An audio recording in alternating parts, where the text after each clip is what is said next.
আমরা পৃথিবীর মানুষ হাজার হাজার বছর ধরে আকাশের দিকে তাকিয়ে আমরা ভেবেছি ওই লাল গ্রহ মঙ্গল কি একদিন আমাদের নতুন বাড়ি হতে পারে। আজ সেই কল্পনাকে বাস্তবে রূপ দিতে এগিয়ে এসেছেন এক দূরদর্শী মানুষ ইলন মাস্ক। ইলন মাস্কের প্রতিষ্ঠিত স্পেসএক্স কোম্পানির লক্ষ্য শুধু মহাকাশে স্যাটেলাইট পাঠানো নয়, বরং মানুষকে নতুন গ্রহে বসবাসের সুযোগ করে দেওয়া। তার সবচেয়ে সাহসী স্বপ্ন হল মানবজাতিকে বহু গ্রহে ছড়িয়ে দেওয়া। এই লক্ষ্য পূরণের জন্য তৈরি হচ্ছে স্টারশিপ, মানব ইতিহাসের সবচেয়ে শক্তিশালী রকেট। ১২০ মিটার উঁচুই মহাকাশযান একসাথে প্রায় ১০০ জন মানুষ ও বিশাল পরিমাণ মালপত্র নিয়ে যেতে পারবে মঙ্গল গ্রহে। কিন্তু কেন মঙ্গল?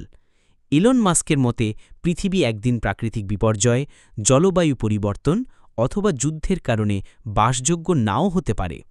তাই মানবজাতির ভবিষ্যৎ রক্ষার জন্য আমাদের দরকার একটি ব্যাকআপ গ্রহ, আর মঙ্গল হল সেই সম্ভাবনাময় ঠিকানা।